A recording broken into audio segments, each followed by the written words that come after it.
Major reasons why we thank God. And today I will touch two of them. Number one, the first reason we thank God is because of who He is. If you know who God is, it will occasion worship. It will occasion gratitude. It will occasion thanksgiving. The second reason we thank God is because of what He does. If you know and acknowledge what God does, you will have no choice but to thank Him. In fact, you can't outdo God. Because before you acknowledge and realize to thank Him, He would have done much more. In fact, you can only thank Him for the ones you are aware of.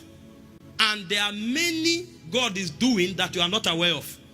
The Bible said He saves you from the arrows that fly by day and the destructions that waste in noonday, and then the pestilence that destroys at night.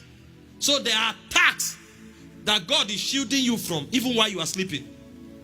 There are many things God is doing for you that you will get to discover in heaven. So you can only thank Him for the one you know. And the ones you don't know is much more than the one you are aware of. So the second reason we thank God is because of what He does. The third reason we thank God is because of what He enables us to do for Him and for others. Because if it were not for God, there is so much we cannot do. Man in himself is a being of evil because he is fallen and corrupt.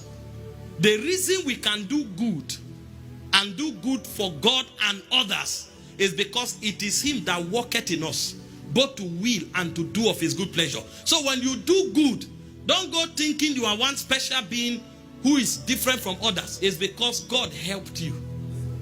So the reason we thank God is because of what He enables us to do. And then the fourth reason we thank God is because of what we see Him do in the lives of others. When you look around you and you find the favor of God in the lives of people, if your heart is pure, you will thank God. But unfortunately, there are many who become jealous when God does good for others. That's an evil heart. When you find God prospering people, it's an occasion to thank Him. Tonight, I just want to share with us, basically on the first two aspects, who God is and what God does. Who is God? This is the foundation of theology. It's the study of God. It's inexhaustible for two reasons. Number one, even the one that can be cognitively articulated will take aeons to exhaust. And then there's so much of God that we cannot articulate cognitively because it's an attempt to study an infinite being with a finite mind. So, to a very large extent, the Bible said His ways are past finding out. But you see, if we worship God correctly, there is a measure of Him we have to know. Jesus was speaking to the Samaritan woman and said, you worship what you know not. He said, but we worship who we know. So there is a measure of the knowledge of God we must apprehend if our worship must be accurate. Exodus 3 verse 14. That is one of the scriptures that give us a very holistic definition of the concept of God. God answering Moses when he wanted to explain himself to Moses, and he said, I am that I am. He said, say unto them, I am have sent you. This definition of God captures God in a context, and that context is a self-existent and eternal one. So he's called the eternal self-existent one. That definition affects two major components that only God can sustain. Eternal in the sense that He's the only one who did not begin and is the only one who has no end. So even beginning is a reference in God. That's why you read your book, your Bible, Genesis chapter 1 verse 1. It said, in the beginning God said. That means God pre-exists the beginning. So He is eternal in nature. Beginning began in Him. And then He's self-existent. What that means is that every other being's existence is dependent on God. God is the only one whose existence does not depend on any other. It means that without you, there will be God. Without the earth, there will be God. Without the universe, there will be God. But without God, there will be nothing. So God is the eternal self-existent one. The one who was, who is, and who is to come. The one without a beginning and without an end. And the one whose existence warrants the existence of every other person. This is who the Bible presents God to be. So when you worship God, you are not doing him a favor. You are actually validating your existence. Because without him, you are not. That's why the 24 elders were worshiping him and they said, all things were created for thy pleasure. So a man who has intelligence enough to worship and be grateful to God understands that his existence is dependent upon God. God is also the omni one, the omni. Because, it's difficult. One of the greatest challenge of theologians is to explain God to a world that is dark, a world that is blinded. And many theologians have done a great work from the foundation of time. That's why Christianity has subsisted. There are two reasons why we have Christianity: the move of power and the intellectual debate that validates God. Because as man evolves in knowledge, he departs from God. That's why theologians, they may not be captains of revival, but their existence cannot be denied. Because there are certain generations where there was no revivalist and there was no move of God. But they etched the essence of God in books, scholastic books, that the world cannot deny. They argue from all kinds of available evidences, including history. So that if you refuse God, it's not because there is no sufficient evidence, it's because you chose not to. And there are 4 dimensions of omnis that defines God. There is omnipotence, there is omniscient, and there's omnipresent, and there's omnibenevolent. The emergence of Jesus and the finished works of Christ is what necessitated the omnibenevolent. Because it's the one that is all kind, all faithful, all loving, and all generous. Only God can love unconditionally and be faithful even to the unfaithful. It is in that context that is called the omnibenevolent. John 3:16, for God so loved the world. What is the world? The world is darkness. The world is evil. The world is wickedness. But he said, God loved the world, the people of the world. He's not talking about the spirit of the age. He's talking about the dark, evil men in the world. As evil and rebellious as they are, he said God still loved them. And he didn't just love them theoretically. He said that he gave his only begotten son, that whosoever believeth in him should not perish, but have everlasting life. That's omnibenevolence of God. Paul said, while we were yet sinners, qualified for destruction. Romans 5 verse 8, he said Christ died for us. So God didn't love us because we became reasonable. God didn't love us because we apologized. God didn't love us because we repented. God loved us in our rebellion. And he gave his best while we were yet rebelling, hoping that we'll become reasonable to turn to him. And in case we don't turn to him, he still doesn't consider it a wasted venture. The omnipotence of God indicates that God is all powerful, and it is by his power that all things are sustained. That means you won't go to your house and find it there because of gravity. The reason you will meet your house there is because he sustains all things by his power. That means you won't go out now and meet your car just because you parked it where. The reason you will meet your car there is because he sustains this realm by the word of his power. The reason you will wake up tomorrow is not because you exercise today. You can die in the gym. The reason you wake up tomorrow is because he sustains all things by his power. The power of God, regardless of the evil on earth, is what keeps the earth. Otherwise, the earth would have crashed. We have put too much evil on this planet for this planet to continue existing.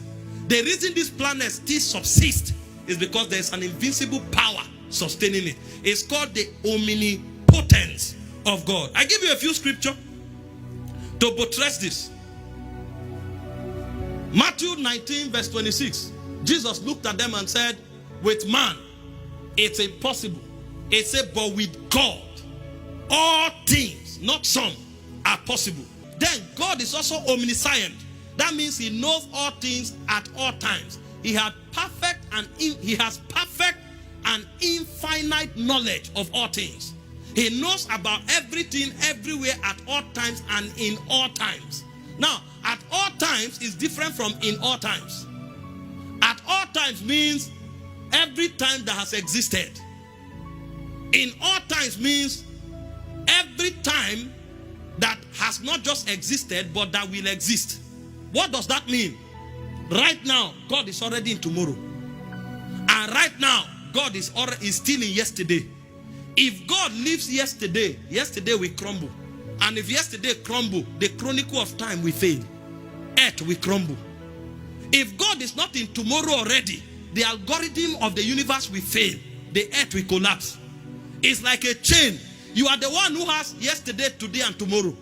If God does not dwell in eternal now, everything will collapse. You know, when you have the chain of your machine, when the chain is turning, at some point, the chain will be making contact with the engine. But you see, if the chains that are not making contact with the engine are removed, the whole machine will fail. So it's not just the now that matters. The yesterday still matters and the tomorrow still matters. So God knows all things at all times and in all times in order for the earth to remain. Some of you reduce thanking God to, I bought a car, I got married. Those things are good, but those are byproducts. These are the real reasons why we thank God. Because the reason the earth even remains for you to marry is because God is. If God isn't, that day you married, if it's deleted from creation, there will be no marriage. So before you thank God for marriage, before you thank God for car, thank God for the one that keeps all things in place. In him we live and move and have our being. That means everything in existence at all times exists because God is present. If God is not present, existence cannot be. Existence is existence because God is present. So whether you call it progress or failure, the reason you even had a context to give definition to what you are doing in the first place is because he's present. If his presence is withdrawn, there will be no activity you call failure or progress. Many people cannot justify why they should serve God, especially when situations don't seem to be working. And in the Western world today, these are some of the major debates. Why do you think I should worship God? Why do you think I should believe that God exists in the first place? And the world is becoming a village, a global village. Those days, if you are in Africa, you think you are far away. Now, all of us are interfacing on the same platform every day. And people are seeing things that they cannot rationalize. Outside of him is nothing. Without him is nothing. All things are because he is God. And because everything derived their meaning from God, we have no choice but to praise, to worship, and to thank him. And if you know this, even the value of your life will begin to increase. Because if you know God knows all things, then you will never be stranded in your life anymore. Your relationship with God now will have bearing. If there's anything that you don't understand, you now have the one to consult. The reason you find many Christians confused is because they are not aware consciously that God has answers to everything. So they are running to people, running to institutions to answer the questions of their lives. It has not dawned on them by experience that the God they say they worship knows all things, and he has answers to the unanswerable questions of their lives. The reason you find many people think they are hiding and committing sin is because it has not come to their consciousness that God is present everywhere. So they think because the light is off, God is not seeing. He sees beyond the darkness. We are not conscious that God is present even in our thoughts. That's why we think we can do certain things outside of God. And then we are not conscious that God is all powerful. That's why we suffer anxiety. Any little thing, a Christian is thrown off balance. He's already dying, he's already afraid. Are you aware that even this creation, he is the force behind it? And if he's the force behind it, your crisis within creation cannot be too big for him to handle.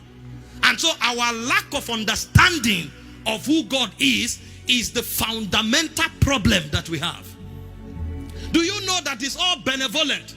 And because He's all benevolent, He is not just one powerful being in the cloud. He has a personal relationship with you. Because it's not enough to know that He's omnipotent. It's not enough to know that He's omniscient. It's not enough to know that He's omnipresent. He can be omnipotent, omniscient, and omnipresent, but He's in heaven and has no business with you.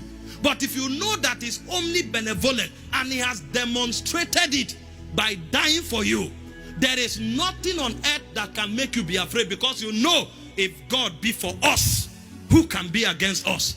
If the Lord is on our side, what is that controversy that can destroy us? But see, many Christians don't know who God is. This is the reason for their crisis. We are not doing what we are doing just because we want to be religious. No, there's an understanding we have. That understanding is what gives us victory all the time. And then on the strength of that victory, we come to give thanks. So we give thanks not just because of the victory, but because of who we've discovered God to be. I know God is all powerful. I know God is ever present. I know God is all knowing. And I know God is benevolently disposed towards me as a person, not as a pastor, not as a church member, not in the crowd, as a person. If I'm alone in the wilderness, I can be bold to call upon Him as if an army is calling Him. I can be bold to call upon Him as if a church is calling Him. I can be bold to call upon Him as if a whole generation is calling Him. Because the same thing He will do for 1,000, He will do for one.